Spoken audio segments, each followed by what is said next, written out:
Hello, I'm Anthony Santa, I'm Dr. Michael Smith. and this is Fusion Health Radio, episode 43, Functional Medicine 101. Welcome to Fusion Health Radio, your source for inspiration, information, and insight on what it really takes and what really matters on your journey to abundant health.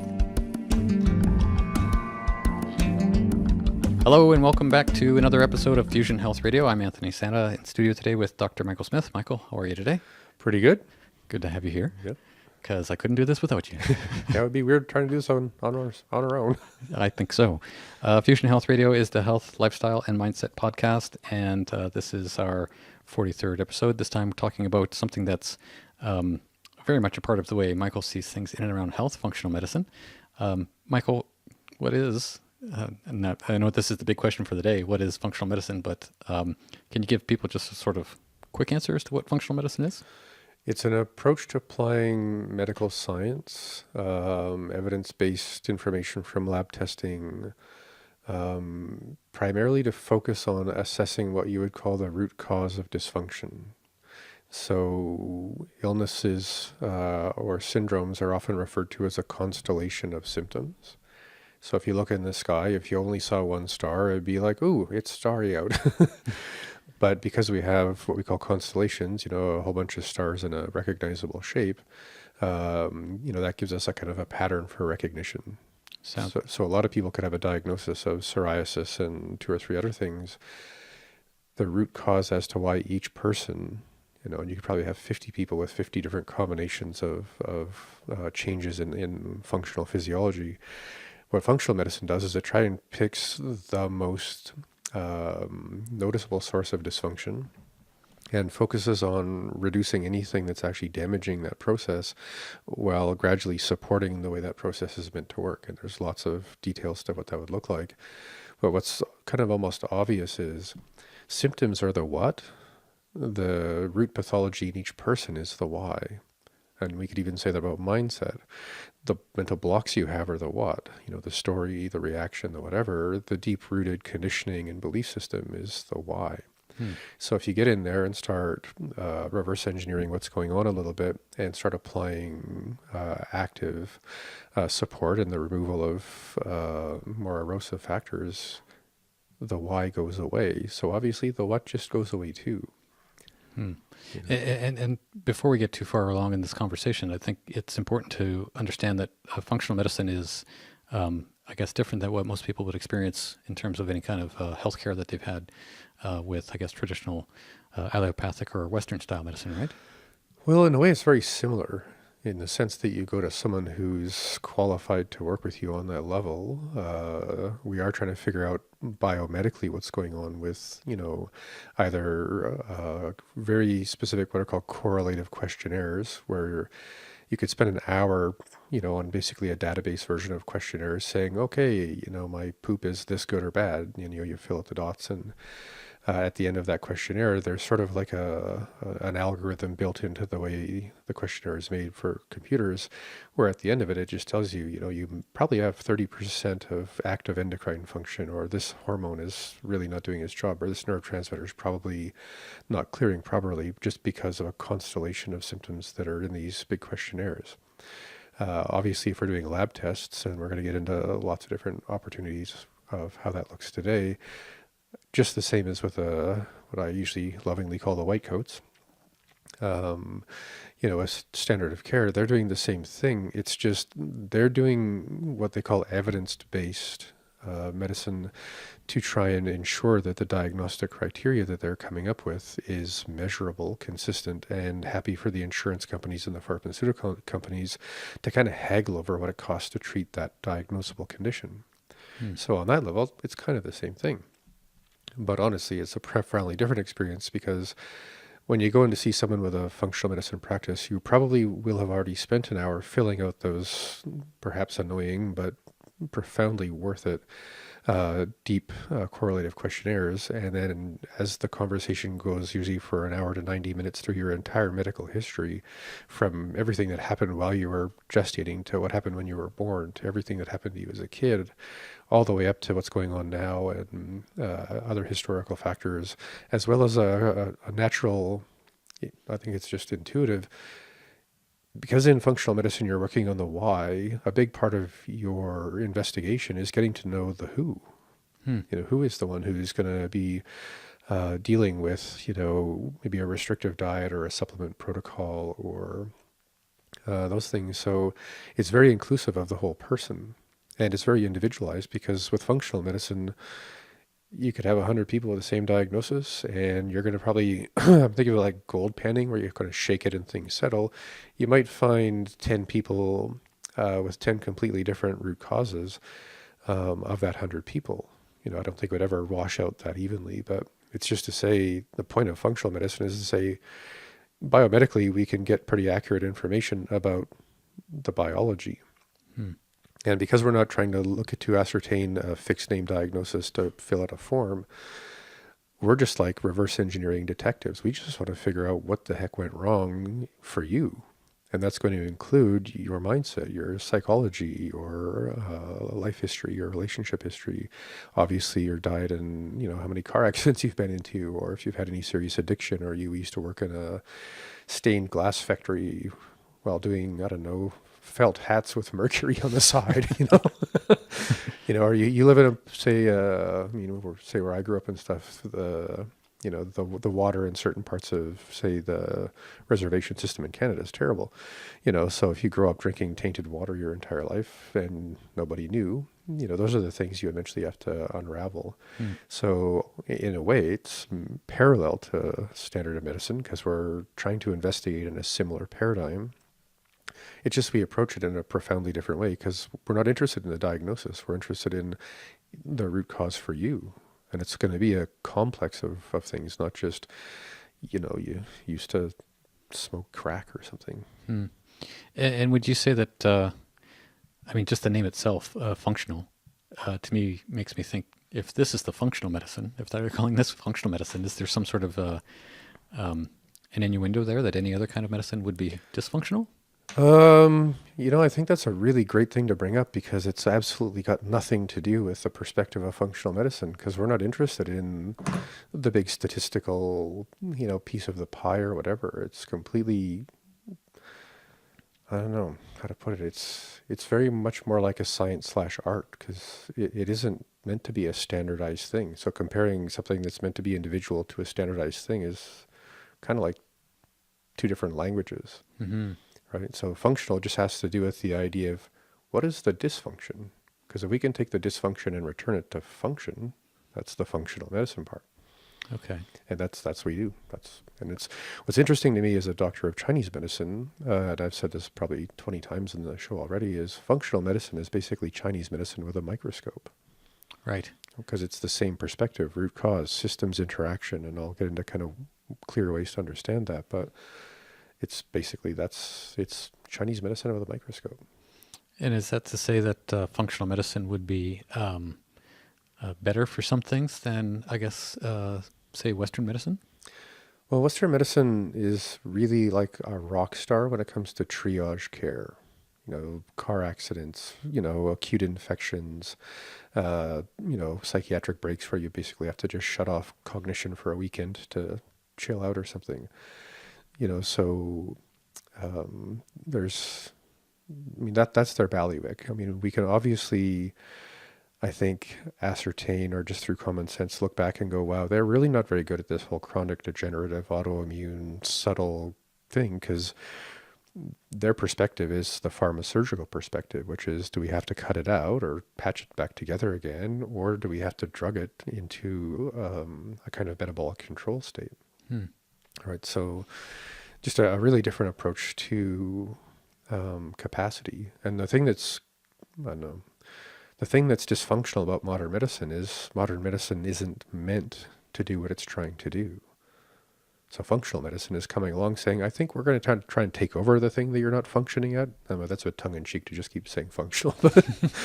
Because Western medicine is dysfunctional and chronic disease. They do not think prevention. They do not think diet, lifestyle, exercise. I mean, they might speak to it out of the side of the mouth, while they hand you the prescription, and you could try and get fit or something and take your pill. Right. Right. And I'm not trying to be a jerk. I'm just saying a lot of doctors, they're overworked. They have 7 minutes. It's like a self-defense class, duck and weave, get through the day. They're not thinking, okay, I'm going to sit down for 90 minutes with this, new friend I'm going to spend probably a year getting to know, and start reverse engineering what the heck went wrong and where and why and how. Well, in my experience of dealing with you as a patient those years ago when I was doing that, I was actually looking forward to having a conversation with somebody. Because that's nothing that I'd ever had with any kind of medical professional before. And if I ever had, it was always far removed from anything that I guess made sense. I remember going to see a specialist. I was referred to a specialist and having the thought that, okay, you don't know what you're talking about to the doctor, and you think this guy's going to know any better because he knows even less about me than you do. Mm-hmm.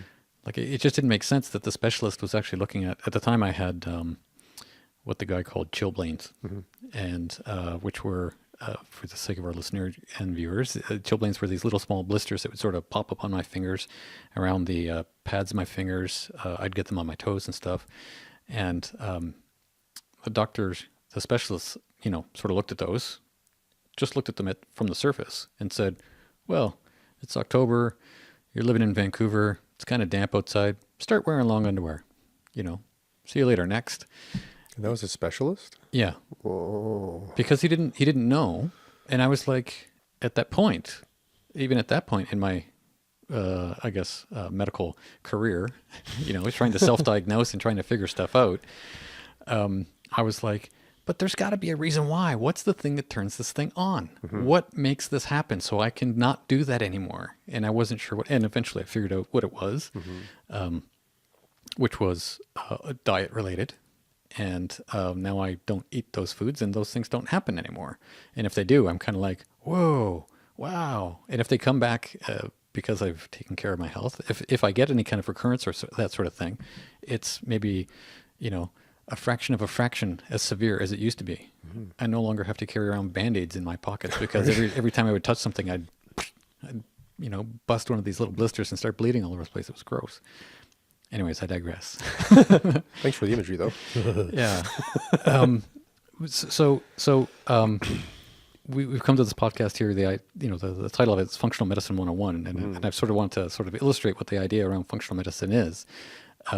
But there's more to say. This is a podcast with me and you. We don't usually sit here for about 10 minutes. We have a lot more to say. How did you want to sort of introduce this idea, and where did you want to take this conversation today? Well, I think I would just share my journey with it quickly. So I've been in practice since 1996 legally, and a bit before that almost legally in terms of how medical licensing works and all that. I'm a really avid researcher and I'm relatively intelligent, so I'm naturally cynical and wanting to make sure that people who sound like they think they know what they're talking about know what they're talking about. So I just have that kind of natural reflex, which is, that sounds interesting, I'm going to go and be sure. And obviously now with the internet and everything, it's I'm trying not to make references to being a pig in poop or something, but it's a pretty happy place for people like me. But way back in the day when I was focusing primarily on Chinese medicine and then choosing to teach Chinese medicine, and we built that, the Academy of Classical Oriental Sciences, it was the first 5-year full-time doctoral program in Chinese medicine that actually included a psychiatric part, sports medicine part, a few other things in Canada, if not in the Western world. So it was, the idea was we're going to make the Harvard of Chinese medicine in this little mountain town in Canada. And that's in fact what we actually did. But if you're one of the co-founders of the Harvard of Chinese medicine, well, that would be me. You're just going to keep trying to figure out how to make Chinese medicine more available to the Western world. Because I came at Chinese medicine studying to be a Taoist priest. So for me, it was kind of like almost a culty thing. I keep saying this, it was a phase. I was young. But so I was, the babe in the woods, and I had taken on those traditional understandings as literally as anybody could. I was pretty much your typical deer in the headlights kind of hippie at this time, really. But as I started getting obviously more in depth and more serious about what a professor of medicine in terms of Chinese medicine in the modern world should be looking at, the thing that makes me kind of reflect on that process is how maybe 20 years ago, the first thing that came up in terms of other options, we called alternative medicine. And that's what people call Chinese medicine. Oh, it's alternative. And instead of it being alternative, like, I want to have my steak medium well or my steak medium rare, it was more like, I'm never going to eat steak or I'm going to eat steak. So the idea of alternative became like anti, right? And here I was trying to find a way to bring Chinese medicine into a more collaborative relationship. Because at that time, and I'm not trying to pat myself on the head, but, and I am a bit shy about it because I was 28 years old and I had just finished my own training. And here I am giving lectures to doctors and psychiatrists in nursing departments in hospitals. I'm like, but also as the thinking person, I'm like, there's got to be ways to interact better with, our competition. And again, that was because we thought of ourselves as our alternative, because that was the way it was said, and then eventually it became complementary around, 1988, 99, where I was like, okay, I think we're allowed to work together.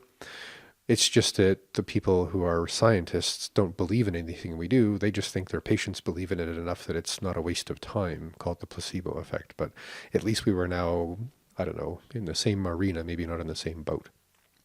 And eventually it went from complementary to, and Andrew Weil and a bunch of other people came out and said, why don't we call this integrative medicine and start teaching Western doctors aromatherapy or some basic energy medicine or, I don't know, some basic acupuncture, stuff like that.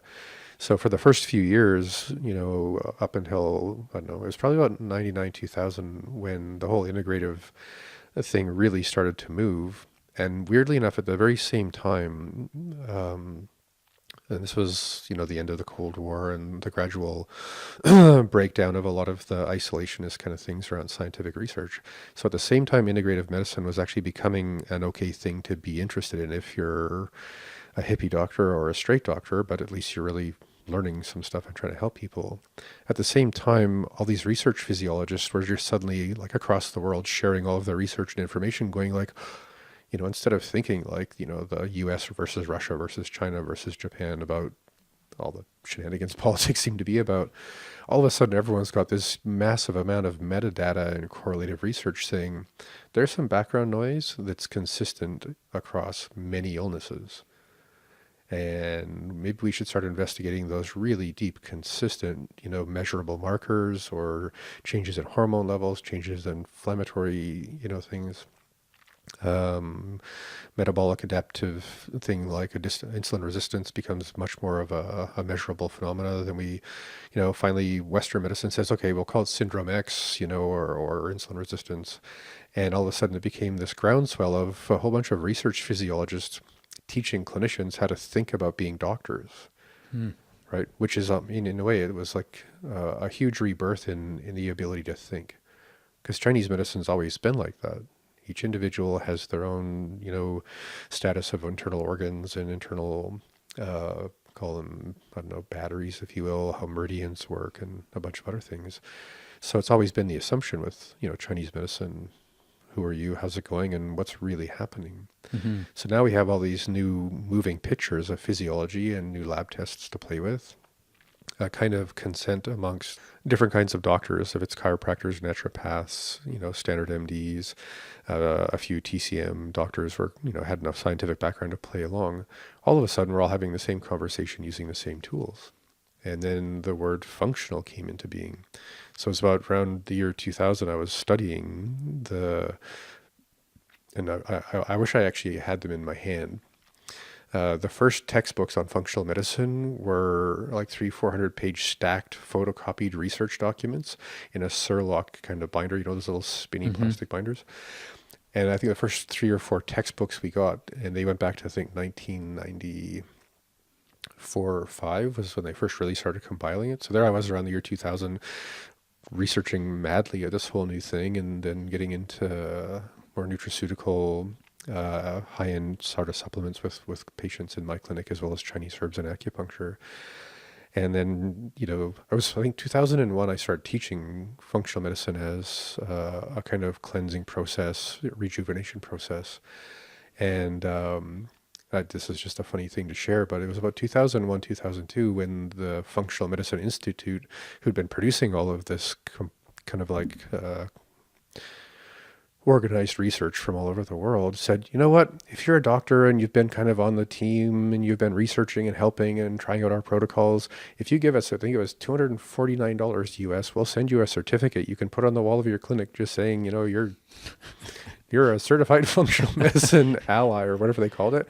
So did you get one of those and hang it beside the one? It's one of the biggest mistakes of my entire career, just because of how funny it would have been to like buy a certificate that just says, well, I'm interested in this stuff too, and it adds nothing to my actual license or my. But it looks good on your insurance. wall, Michael. But it would have looked great. Now it would be $15,000 and a whole bunch of weekends in hotels to get certified with those guys. But I've been working with them since the get-go. And again, been teaching it since 2001. So the reason I bring it up in that kind of arc is because a lot of people probably listening to this are still somewhere on the arc of there's straight medicine and there's anti-straight medicine, and then there may be something that's complementary, and then maybe we can trust something integrative, and or you're aware that maybe starting with integrative is probably the wiser thing. And then, going into a deeper dive with functional medicine, and then the deeper dive is just because we have access to the most modern leading edge lab tests on almost every aspect of diagnosable medicine, and we don't use it to diagnose because that's not our job. We're detectives. We're here to figure out what happened to you, not what to call it. Mm-hmm. Yeah. That just rings so true for me. I mean, that was kind of, as I alluded to with that other little story of mine, the whole premise for me was like, what the heck makes this thing tick? Why is this actually itchy? Yeah. I already know what to do to make it stop itching, stop scratching. I want to know why it's itchy, right? So, yeah. So about I guess it's 2018 now. So this would have been 6-7 years ago. I started actively actually teaching functional medicine in a more specific way, and I developed my own kind of model and approach to it. And then a few years after that, I decided to recertify with a lot of modern lab tests because I had kind of fallen into the rut of, what I like to do. And I took a training called Functional Diagnostic Nutrition, which is available. And I would encourage anyone interested in, if you're a licensed healthcare practitioner or not, you could still go through that training and be able to work with, patients or clients in a really legit and really effective way. So we'll figure out a way to get links to the show notes, or I'll put a page up on my website so people sorry, can what did track you call that it down. again? It was the Functional Diagnostic Nutrition. Gonna write that down. It's actually a really, really, well, I'll just share the story as it happened. So a friend of mine, he's sort of a big internet guru guy. His name's Sean Croxton, and I was following his work and doing some of the trainings he had put together. And because of how affiliate marketing works, he was saying, okay, here's my friend Reed Davis. He invented FDN, or Functional Diagnostic Nutrition, and Sean had taken that course, years before, and he was promoting the course. And I was like, wow, these guys are great. They're funny, they're real, they're doing a conversation very much like the one you and I are doing now. And I thought, well, if I buy into this course, my friend Sean gets some money, this cool guy Reed gets some money, I get some new certification on all these modern lab tests. And I have to say, when I first started looking into the training and going through the modules and stuff, a part of me as a doctor, professor, smart guy, whatever, I was just like, man, this is pretty medicine light. This is pretty like there's a lot of stuff that people aren't going to be learning that they might need to know. Mm-hmm. So I kind of I don't know, my love of it kind of waned a little bit. And then I decided, okay, I'm just going to sit down and really, instead of trying to learn this based on what I think, I'm just going to sit down for a weekend and really dive into where this guy's coming from. And it was one of the best decisions I made to just sit back and pay attention to another clinician's point of view. And it turned out to be one of the smartest ways to organize people who don't have the 5 years of physiology stuffed into your head, but how to really use informationally very valuable kind of lab tests not focusing on an actual diagnosis, but just being able to look at a person and say, look, these are these numbers, which means this is how much is going wrong or right or left or right or something within your metabolism around whatever we're looking at. And you're not diagnosing someone. It's just like walking by a person's car and taking a little snapshot or a selfie saying, dude, look, there's a dent in the hood. Anyone can see the dent in the hood. You look at this piece of paper, you look at this picture, there's a dent in your hood. So maybe an opportunity to work on making your car feel, drive, or look a little better would be to get the dent out of your hood. So it was interesting to me to see someone training people to be clinically effective while removing the whole hijinks around diagnosis and prescriptions and a certain kind of abstract part of clinical behavior, because anybody can take a picture of your car and say, dude, there's a dent in the hood. And it was a bit of a transition for me. And I went through and finished the training. I'm kind of I don't know, conditionally, I'm at some point going to be helping co-mentor some of the students when I get time to do that.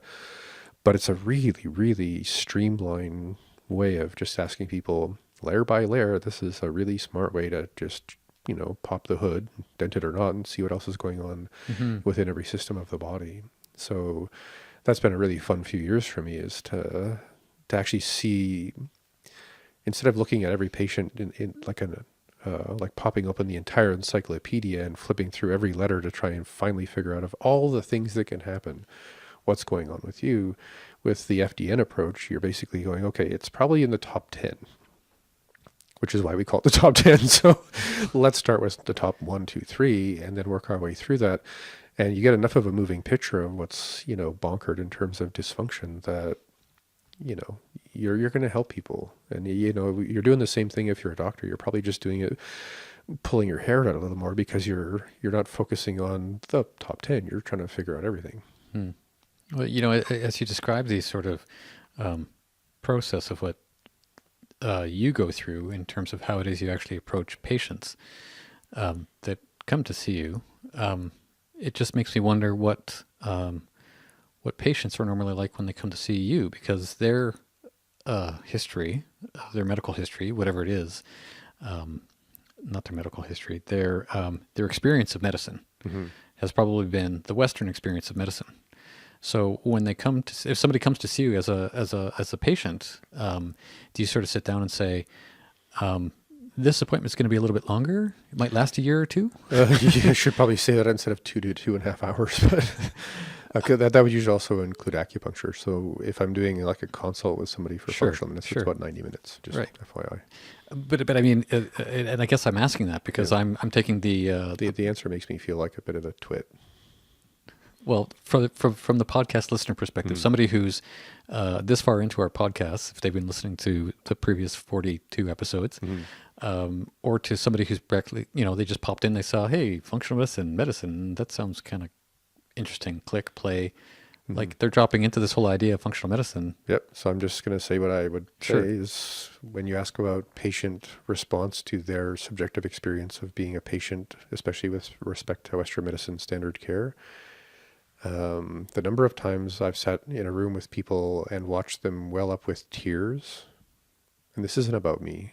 I mean, think of me as like a, I don't know, Google bot or something, in the sense of I'm a source of information and good questions. But the number of people who've actually said, I had no idea. I've spent 6 years. I've spent $10,000. I've traveled to, this other country or whatever.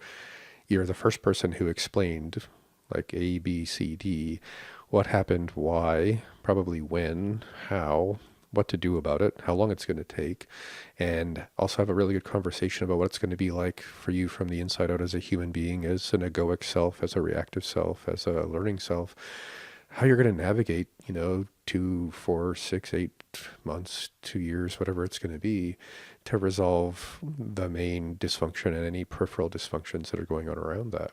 So it's, it's a big thing, but I always feel weird talking about that, because it seems like, in a way, I'm being arrogant, but I'm also just being totally bluntly honest. I mean, when you speak to someone who's authentically curious about you and what's really going on, and they happen to know what they're talking about, that will be the first person you meet, probably a functional medicine person, who sits down with you and says, has anyone actually explained to you what's really going on, and why, and how, and what you should do about that, and why, and how?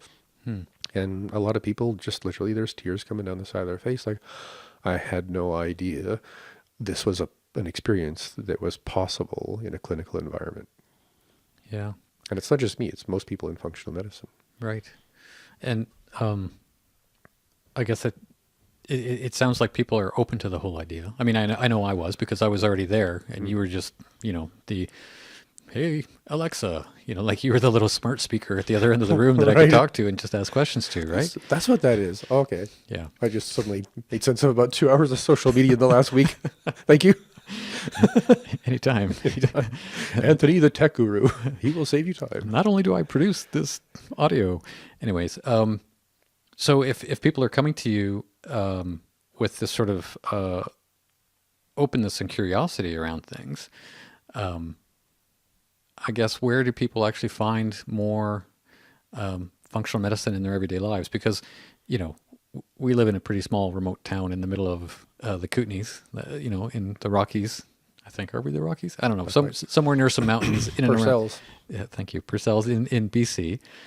So, and I tripped over you, literally. Yeah, I still got a scar.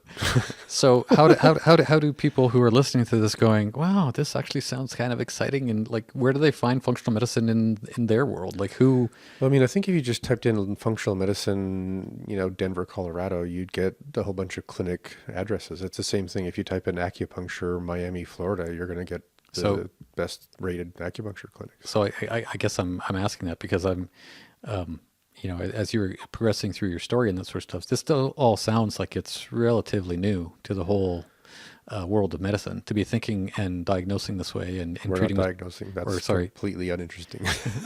or working with patients in this way, right? So I'm just thinking that, are people going to have to be flying to Nelson in order to talk to you? Or? No, most functional medicine people actually operate a lot of their practice virtually, because if you can fill out those questionnaires, and again, there's the programming behind them that gives us a lot of really insightful information from them.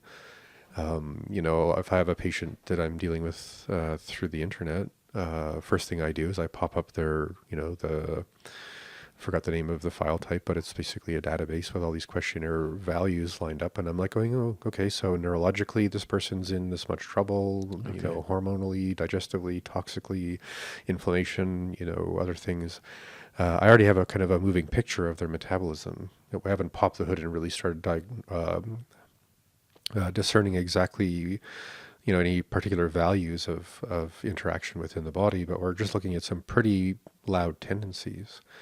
So again, with me or anybody else, once a person has a good sense of where to start, then they're going to start asking you a whole bunch of personal questions, subjective questions about, your poop and your pee and your sleep and other things that are happening for you.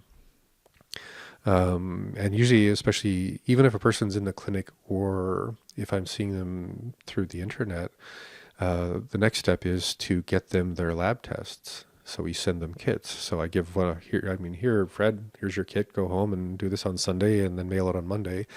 Or I mail it to somebody across the country and say, okay, take this test on Sunday and mail it on Monday. And once I get the results back from the lab, it's basically a very similar interface to this thing we're doing here. So instead of me and you on the screen, there's going to be me and you, and then me flipping my screen back and forth between your lab results and a few graphs that help you understand if it's steroid pathways or exactly how your lab test fits into the progress of let's say a syndrome or something like that.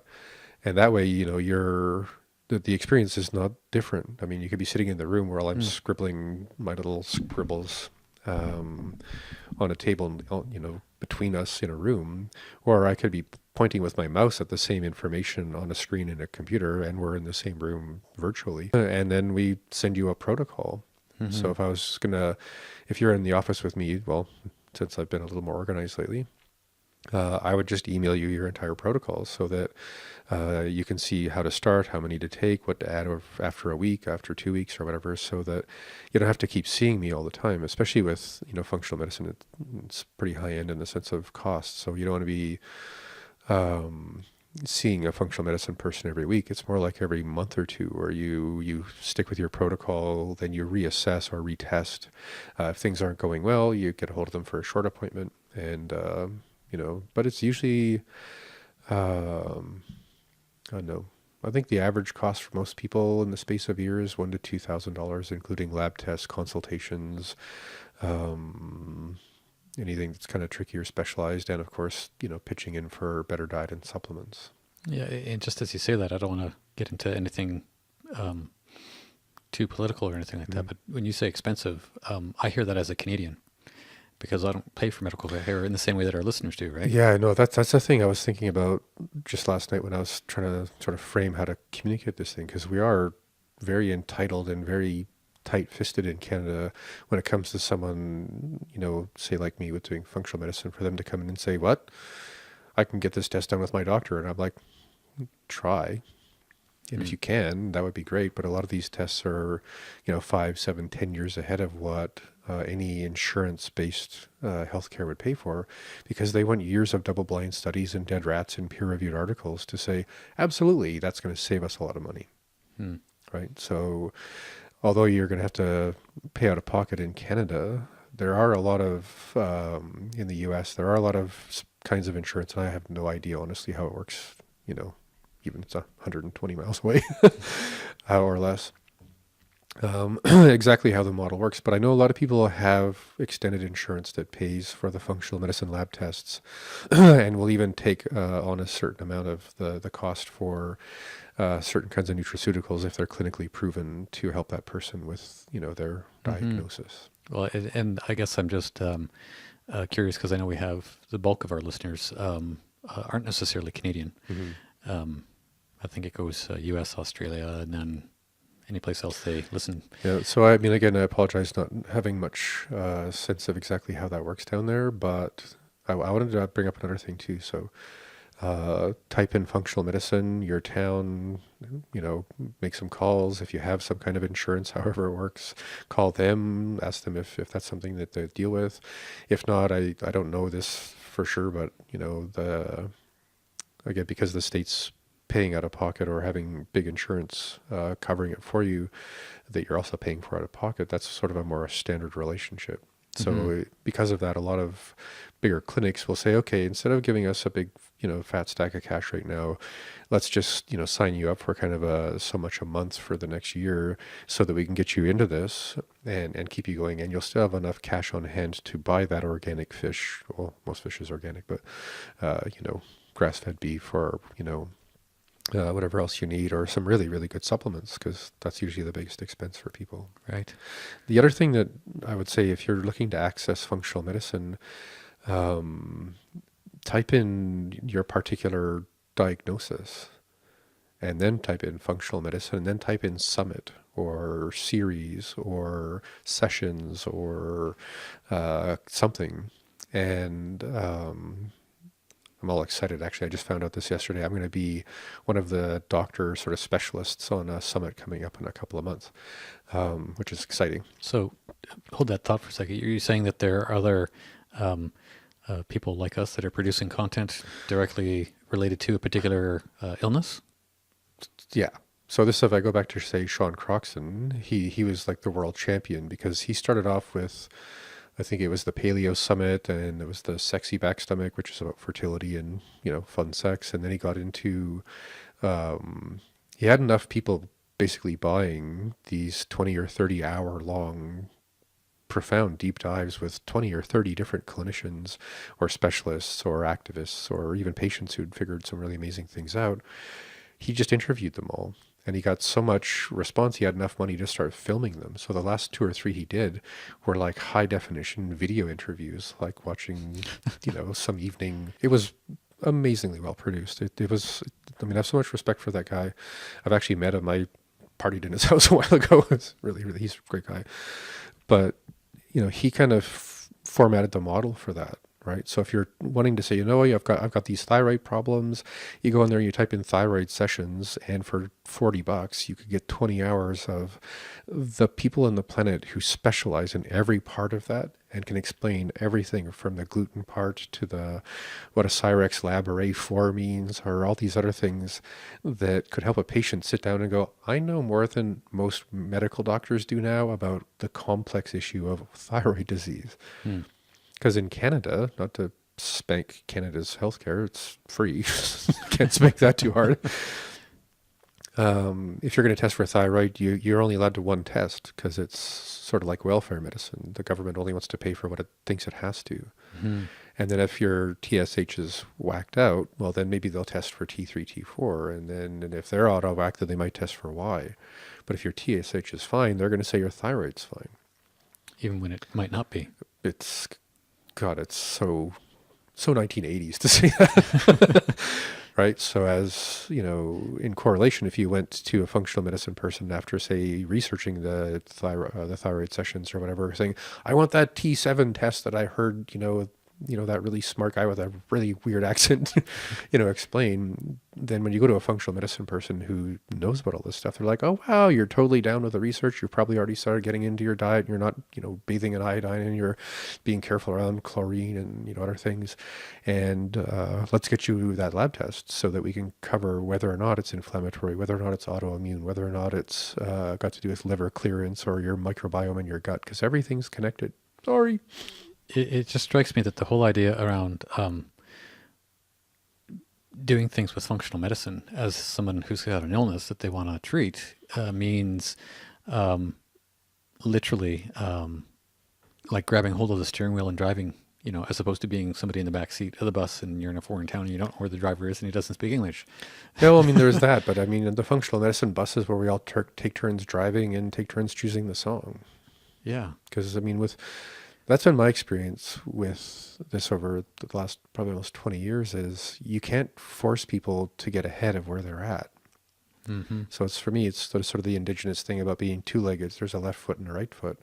I take a step, I'm the right foot. Then I want them to take a step not only to where I am, but a step ahead of me, because that's what walking requires. So if they start moving ahead in the direction we need to go, then I'm going to say, okay, good. Now I'm going to take a step farther than where you're at and encourage you and kind of inspire you to move in this direction more, right? And as much as you say that, and as much as I've had my own experience with dealing with medicine and health in this way, I still have this kind of alarm bell or heebie-jeebies or something like that goes off when it says, yeah, but wait a minute, if I learn all this stuff on the internet and then I go see this doctor and tell him what I learned on the internet, they're going to think I'm a nut job. I think it really depends on the doctor and where you learned what you learned on the internet. Because if you learned, I'm probably going to screw up this guy's name, but if you're watching, say, the thyroid sessions and you're watching a guy named Alessio Fasano, if I have his name right, he's the guy who invented an entire new paradigm of using science and lab testing. So if you came to me as a patient and said, oh yeah, I watched, Dr. Fasano talk about this, new form of lab work for autoimmune antibodies and stuff like that, I'm going to be the big smiling clinician going, oh, I want to just rub you on the head or give you a big hug or here's $5 for being a really smart primate because you're out there accessing the leading edge of medical science. It's one thing to go and well, I guess I can't pick anybody without sounding like a jerk. Yeah. But the corollary would be, oh yeah, I was on the internet, and I saw this shaman vegan such and such levitating, person who lives on fruit 10 months a year and doesn't breathe for the other 2 months or something, blah, blah. And I really want to try it. Obviously you're as far in left field as you can go with respect to how science sees things. And I'm not picking on any of those things. I was just randomly grabbing stuff out of my head to just sort of make fun of. You mean we're not doing the breatharian episode next time?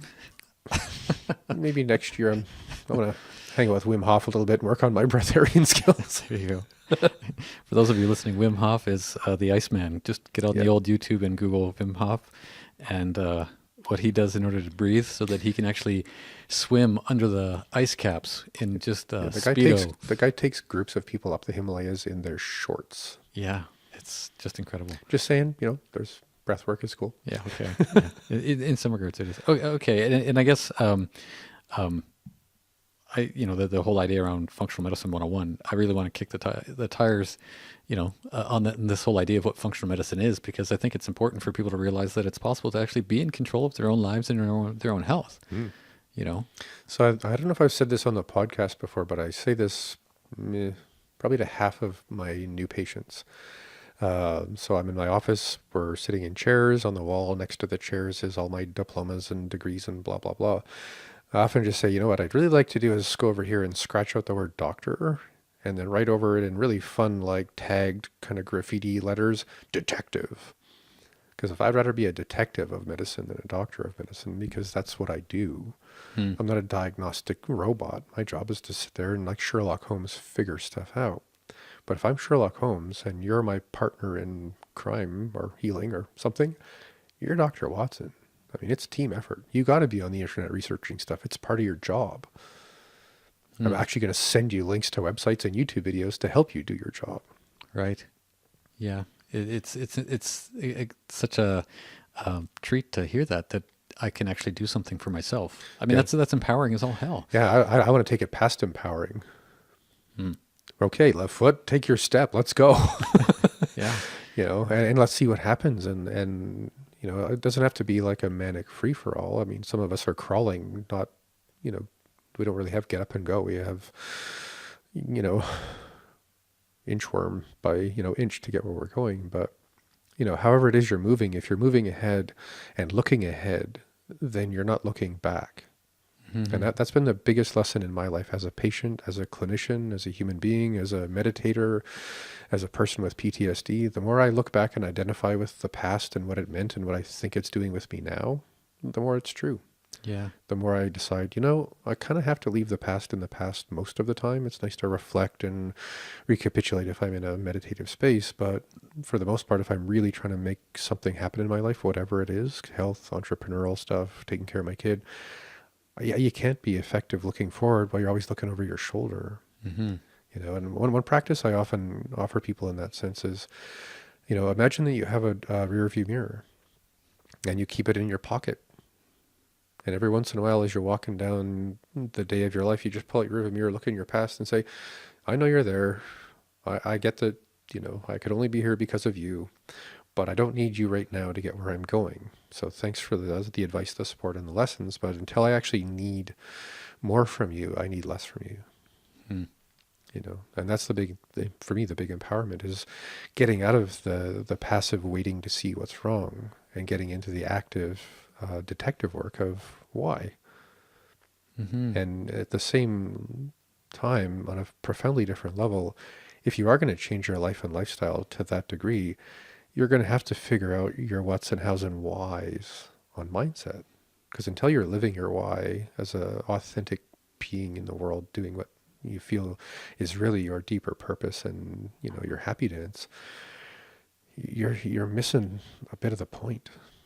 Yeah. And I'm not suggesting that from a place of judgment. I'm saying that as like, a new friend. I'd love to help you figure out your why or give you some, fun questions to ask or some exercises to get into, because once that becomes kind of like what it's about, the past doesn't matter. What's in your way doesn't matter. It's how well you can learn to get good at moving through obstacles and being creative and passionate and curious and consistent. Because it doesn't matter if you're trying to make the newest website mousetrap to make $1 million or finally turn off your lupus. You got to be doing it from the why medically and from the why, call it spiritually, or from a mindset place. Because that's, I think, a big part of what illness is. It's like you're grinding away here. You're stressing yourself out. You're not living a joyous, passionate, creative life. You're resentful. You're guilty. You're ashamed. You're burdened. Whatever it is that your parents decided to train you how to think about yourself. But once you start to look for your freedom as a being, that's where your health comes back. Because it's often, I think, on a certain level, why people get sick. It's all right, honey, we're going to park you on the couch for a couple of years and give you some stuff to feel and think about until you shake off whatever it is that's holding you back. I'm not saying that's true of everybody. I'm just saying, for me, that's the big goosebumps, happy moment. Is like, you're starting to see this is really about you, not just about your lab tests and your breakfast cereal or lack of any kind of cereal ever again for the rest of your life. I have an understanding, a fairly good understanding of the mechanics that actually work in my guts, and how everything sort of connects and works together and all that sort of thing. But one of the bigger sort of aha moments for me around my health was when I realized my motivations for actually doing what I did that wasn't good for my health. And That's a big one. yeah, like the motivations that actually, like, how do I put it succinctly? Food that I ate when I was a kid no longer tastes as good as it does, or it did.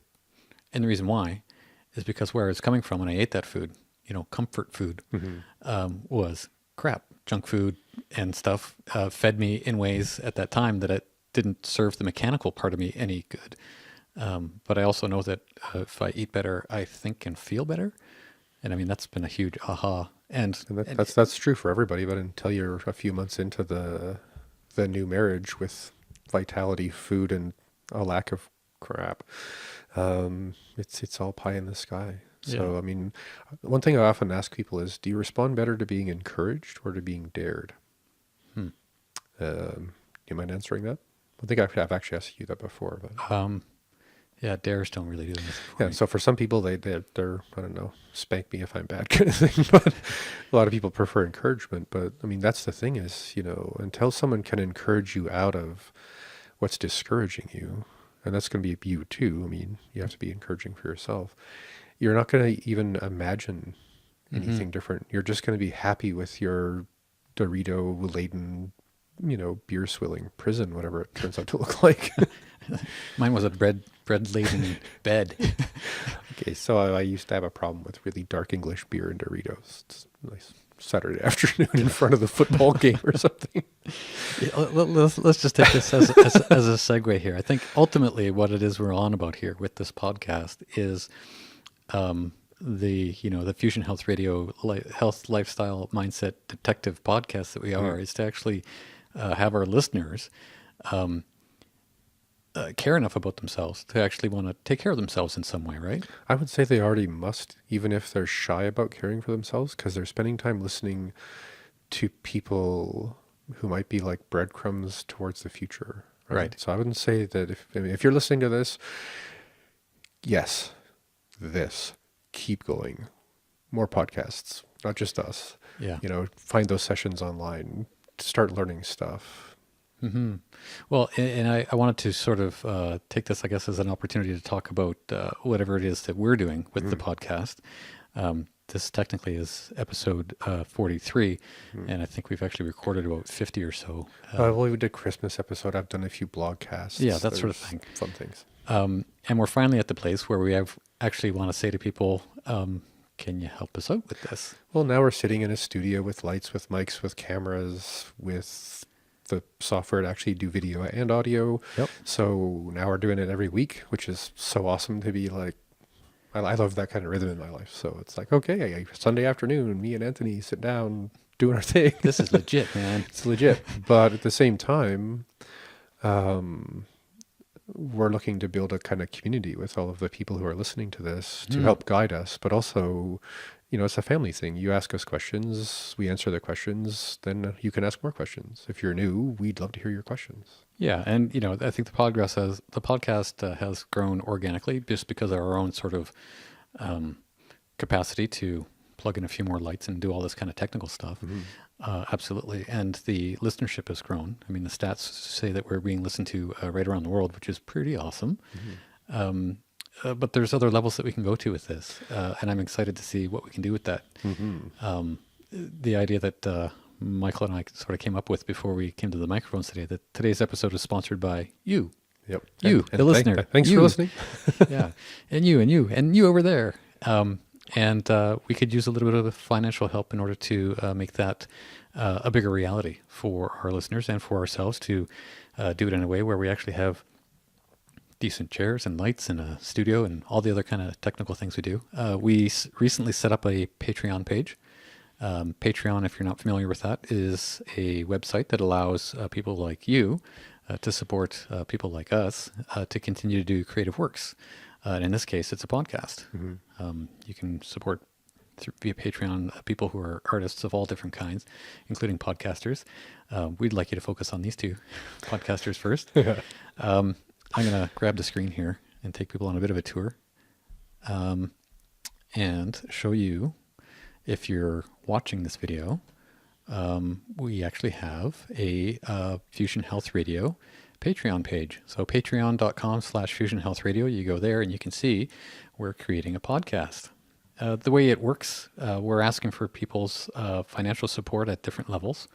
You can support us for as little as peanuts a day, 23 cents a day, and on up. Michael and I sort of looked at how it is that we do things, and part of whatever it is that we're up to with the podcast only goes so far. So we wanted to be able to offer you more of what you've already been getting. And as a patron, somebody who supports us financially, you'd be getting something that might include some exclusive content, something that goes over and above what you get just by downloading the podcast or by watching the video of it as well. We came up with these different levels. A bronze level Fusion Health Radio patron for as little as 23 cents a day will give you a shout out. That works out to a $7 a month contribution. A silver level patron, 39 cents a day, and you'll get that shout out. Plus, you'll get a free copy of Michael's ebook, cookbook, Returning to an Ancestral Diet, plus access to a pre-recorded episode of our exclusive patron-only monthly question and answer podcast, which is something that we're working on. I think we're going to do that next week just as an experiment. Yeah, Yep. That'll be kind of fun. That's a $12 a month contribution to what we're up to. Gold level, take it a little bit a step higher than that. For 62 cents a day, you would still get that Q&A broadcast. You'd still get the thank you and Michael's ebook. Plus, you'd get access to that Q&A live, so you'd actually be able to participate. Yeah, I'm really excited about that. Just to really, it's like, I don't know, oral exams where people are just like, and what does this mean, or what does that do? And you're like, okay, Yeah, let's dig into it. So instead of just sitting there, you can actually book a time to sit down with Michael and I, and I'll do less of the talking. He'll do more of the answering of questions, because you'll be asking him the questions instead of me. And that's a $19 a month contribution. We have a platinum level, but we also talked about including something in between there. Yeah, so we just got into these details in the last few days, and I was thinking about this last night because on a completely different track of what I'm up to through my clinic and stuff, as I'm doing a series of kind of a spring presentation series, which I'm going to probably just project into the rest of the year. So basically every month I'm going to be doing a 90-minute to 2-hour talk. The first one's going to be called Preventing and Reversing Alzheimer's, autoimmune disease. Then we're going to do the next week Preventing and Reversing Alzheimer's, and then cancer, and then cardiovascular disease, and I think after that diabetes, obesity. So basically every month for the next while, I'm going to be doing, it's going to be every week for about 5 weeks, and then after that it's going to be every month, because I just want to build up some recordings in case I have to do some traveling or miss a month.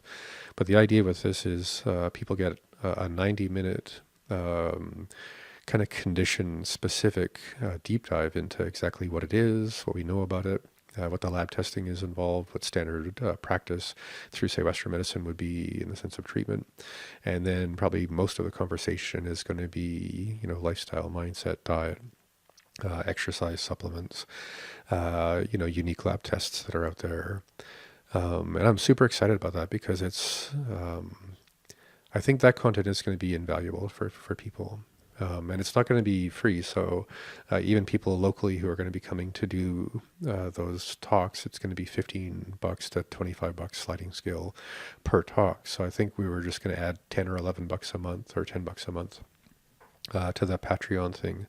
So you'd be getting, $15 to $25, basic webinar for $10. And not only is that, I think, a reasonable deal, what this is really about for me is about building a gradually deepening relationship of community and direction with people. Because if we have Q&As regularly with our listeners, that's going to direct the theme of the conversation. Mm-hmm. And we're going to know that that's what people are actually listening for. Right. And as we do more Q&As and then get more into those monthly deep dives into different conditions, I'm pretty sure we're going to have more clinicians being on board a little bit too. So now we're going to have a bigger community of people who have maybe more medical experience and or people who are more deeply and more specifically dealing with these kind of conditions. So again, we mentioned kind of going down the road on a bus. Now the bus has a really specific direction. We all know why we're on the bus. We know what this month's bus trip is about. And the focus is going to be on making sure that our conversations aren't just, and I'm not saying we're not doing a really good thing here, but instead of just sort of picking what may seem like random topics to speak to as a podcast, we're basically going to be grabbing each other by the hands, hopefully, 10, 20, 30 people or more, and running in a direction towards resolving chronic degenerative autoimmune and other complex illnesses as a community. And I had an experience recently that just sort of popped that open for me, that I just didn't really get that this was a big part of social media and podcasting and YouTube channels. Is instead of me thinking of it as like a weekend workshop where I'm here to explain gluten or vitamin B12 or something, it's like, okay, this is us. There's going to be these people. I'm going to know their names. I'm going to know their needs. I'm going to know their sense of humor.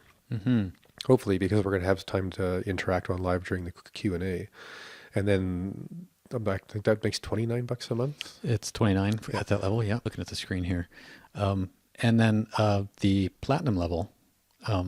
Before I even get into that, I think it just needs to be reiterated that we're asking for people to support us financially so that we can continue to improve the direction that we're taking around sharing this medical information in support of you, the listener, and the viewer, if you're watching. And if you're the kind of person who can afford that, I think this would be a real kick in the pants in a good way to boosting your health in a direction that's actually good for you, because you'll have access to this information.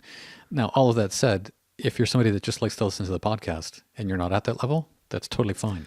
Yeah, I would not. I don't think I would ever be comfortable making this an exclusive thing entirely. And now, to get back to somebody who can actually afford it and may actually want to go that level further, the platinum level, as I've got it here, involves getting all the freebies or all the things that I said initially.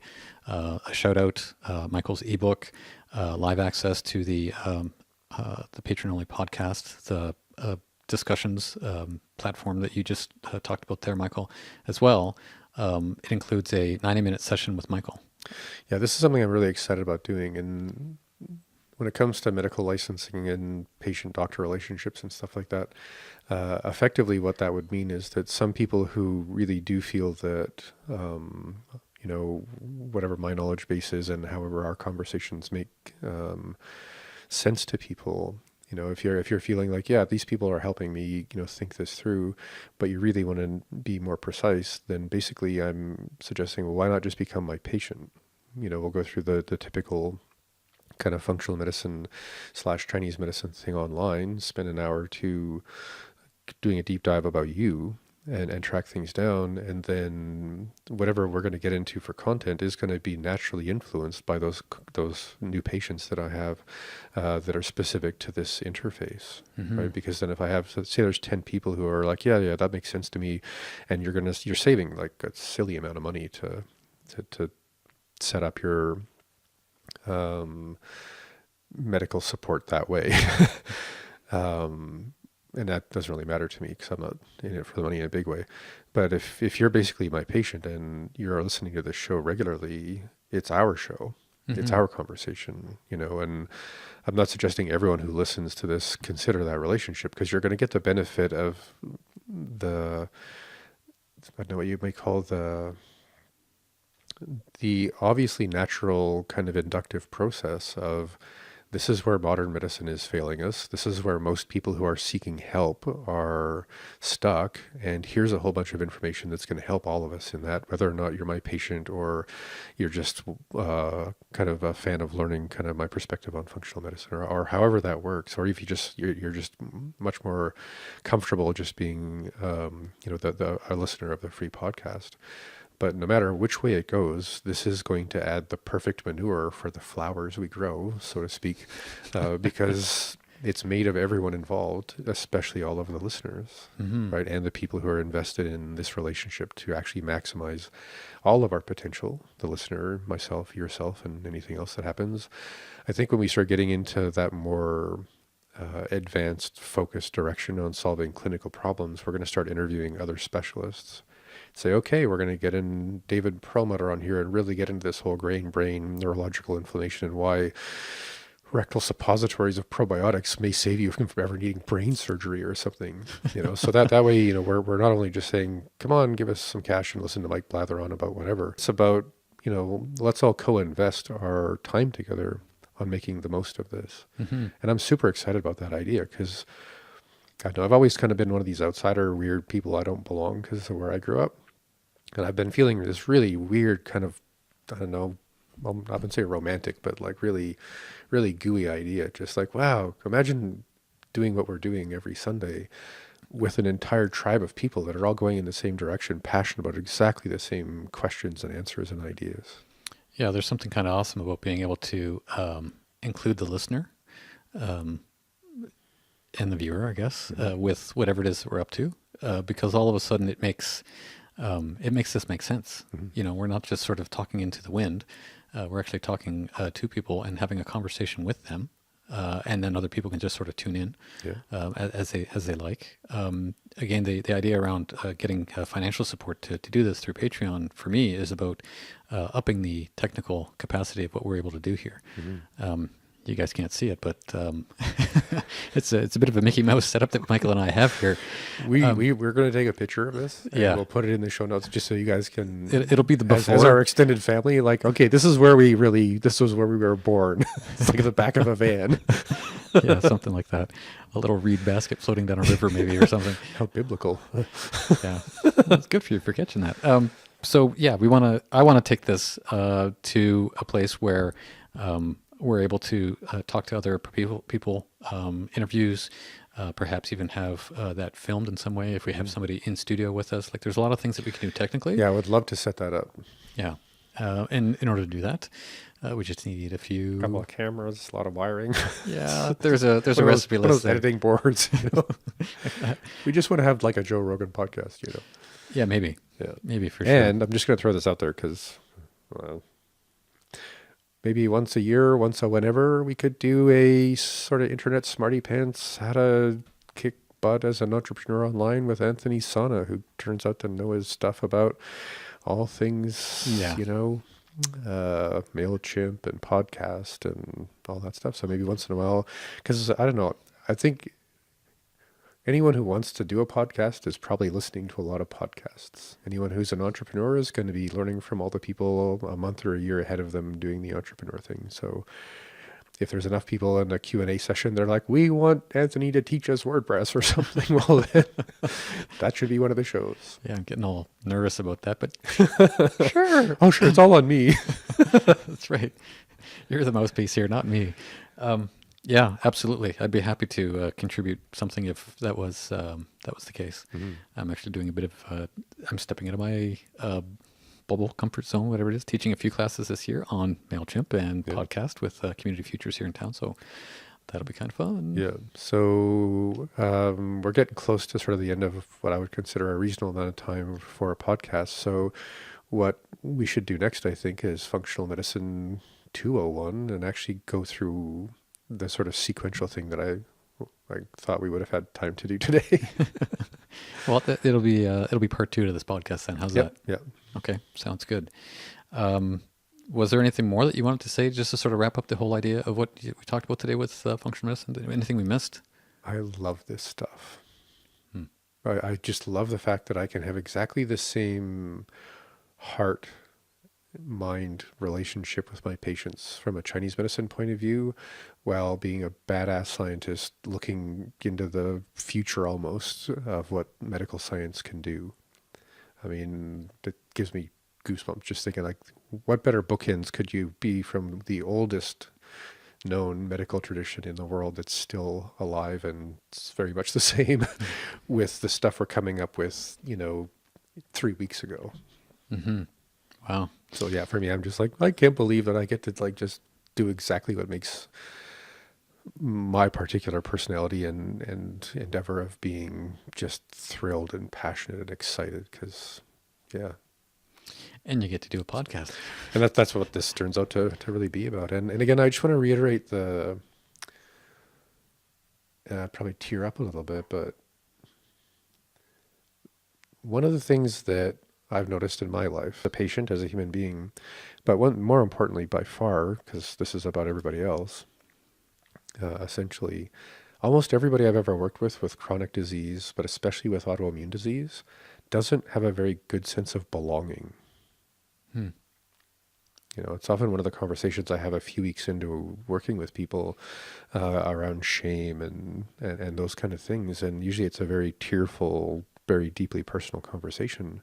So I'm just putting out there that for me, that's a big part of what has got me charged up about making that transition towards Patreon, because that's a kind of a social compact, you know. Okay, you give us $7 a month and we're going to be here at the microphones every week answering your questions and you know, focusing more on what makes that happen, because you belong in this too. And even if you're not giving us $7 or $40 or whatever, you know, you belong in this because you're interested in it, you know. But there's a part of me that really feels like, wow, what a strange way to build a tribe of belonging, you know, but with a podcast. And then when I sit back and look at it, I'm like, man, I must be a bit daft, because that's what every podcast is doing. That's what every YouTube channel is really doing. That's really doing it, is building community and building purpose and direction and flow and support and all that stuff. I mean, I'm just goosebumps all over the place. Well, it's an honor in some way to be part of this. That's the word. You It's know? a humbling honor to serve in that way, knowing that if for whatever bucks a month, people are committed to themselves as well as helping us get a camera or two. Yeah, and we've made it this far. Let's see what we can do if we have a few more nickels in our Fusion Health Radio bank account to take it that much further. So yeah, and again, just no pressure, people. Yeah. Like if this is, you know, for you, like I just listen when I have time, and that's cool. That's absolutely cool. You know, let's just. Yeah, Rocco ain't going to be sent to your house to break your legs. We're happy to just be doing this because it's fun. yeah, absolutely. Let's wrap it up there, I guess. This has been Fusion Health Radio, the health, lifestyle, and mindset podcast. I'm Anthony Santa. I'm Dr. Michael Smith. Episode 43, Functional Medicine 101, to be continued. We're going to do Functional Medicine 201. 201. I don't ever remember classes like that in grade school. It's all university. Well, I didn't go to university. It's numbers. Who cares? Awesome. Good conversation with you today, Michael. Awesome. Take care. You too. You have been listening to Fusion Health Radio. Please add your comments or post a question at Facebook/Fusion Health Radio.